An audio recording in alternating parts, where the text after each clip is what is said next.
A gente sempre ouve que mudar leva tempo, né? Que é um processo lento, gradual, que exige muito esforço. Mas e se não for bem assim?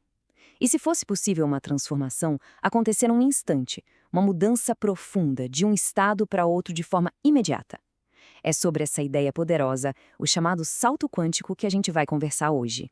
Então, a grande pergunta que fica é essa mesmo. Uma mudança de verdade, daquelas que viram a chave, pode acontecer de uma hora para outra? Num único momento? Parece coisa de filme de ficção científica, eu sei. Mas a gente vai ver como um conceito lá da física quântica pode, quem sabe, dar uma luz sobre o nosso próprio potencial de transformação. Beleza? Para a gente entender isso direitinho, vamos seguir um roteiro bem claro. Primeiro, vamos pegar uma analogia lá do mundo da física. Depois, vamos ver como isso se conecta com a biologia do nosso cérebro. Aí vamos falar sobre o poder da mente, sobre como sentir a mudança antes mesmo de ela se manifestar e, no final, fechar com uma reflexão bem importante. Vamos começar pelo começo, então. Para a gente sequer começar a pensar que uma mudança pode ser instantânea, a gente precisa pegar emprestada uma ideia que vem de um lugar bem peculiar: o mundo da física quântica. Pode parecer complicado, mas a analogia é super simples e olha, ela pode virar uma chavinha na nossa percepção sobre o que é possível. Olha só que interessante essa comparação. Do lado esquerdo é um mundo como a gente conhece. Para ir de um ponto A para um ponto B, sei lá, de casa para o trabalho, é preciso percorrer o caminho, né? O espaço que existe entre os dois. Agora, olha o lado direito. No mundo quântico, um elétron não faz isso. Ele não viaja. Ele simplesmente, puf, desaparece de uma órbita A e reaparece na órbita B, sem passar pelo meio. É instantâneo. É exatamente essa a ideia do salto. Pensa numa escada. O elétron está no primeiro degrau. E aí, do nada, ele está lá no último. Ele não subiu degrau por degrau. Ele não gastou tempo nesse percurso. Ele só saltou. Essa imagem é a chave de tudo. Um pulo, uma mudança de estado que acontece num piscar de olhos. Ok, muito legal o elétron saltando, mas o que isso tem a ver com a nossa vida, com a vida real?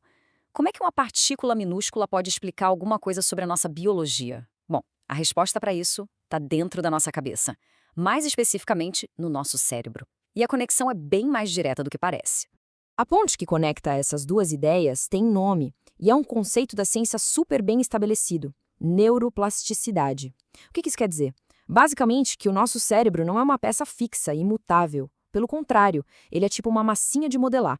Ele está o tempo todo se reorganizando, criando caminhos novos, baseado no que a gente pensa, no que a gente sente, nas nossas experiências.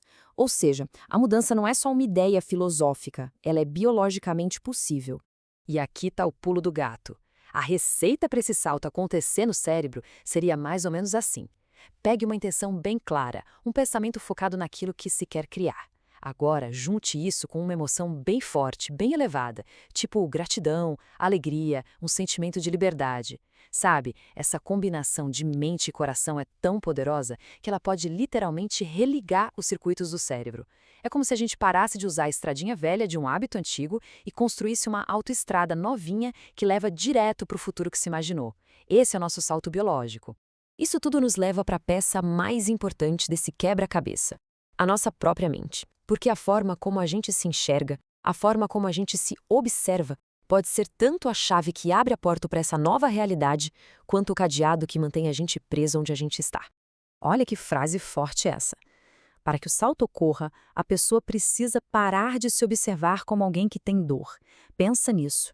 Se alguém se define o tempo todo por sua condição atual, seja uma dor, um hábito ou uma limitação, essa pessoa está, com os próprios pensamentos, se ancorando naquela órbita antiga. A percepção de si mesmo acaba virando a própria realidade, mantendo o elétron exatamente onde ele está. Tá, mas aí vem a pergunta de US$ 1 milhão. Como se faz isso na prática?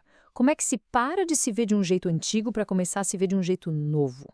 A resposta está numa mudança de chave, uma mudança fundamental no nosso estado de ser.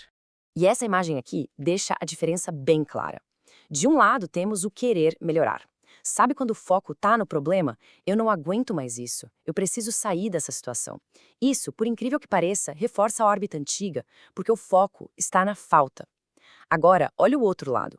Observar-se como curado. Aqui a mágica acontece. Não é sobre querer, é sobre ser. É sentir agora as emoções da realidade que se deseja. É sentir a gratidão pela saúde, mesmo que o corpo ainda doa. É sentir a alegria da liberdade, mesmo que o hábito ainda exista. É esse sentimento antecipado que manda o sinal para o cérebro e para o corpo: ei, a gente mudou de órbita. E tudo isso que a gente conversou nos traz para uma reflexão final, muito poderosa. Uma reflexão sobre o nosso papel ativo na criação da nossa realidade, a cada instante. Então, a grande questão que fica para a gente pensar é, nesse exato momento, com os pensamentos que estão passando pela mente e com os sentimentos que estão no coração, qual realidade está sendo escolhida? É a realidade da órbita antiga, definida pelo que já foi e pelo que é, ou é a realidade da órbita nova, criada por uma visão de futuro sentida aqui e agora? Ao que tudo indica, essa escolha é feita a cada segundo.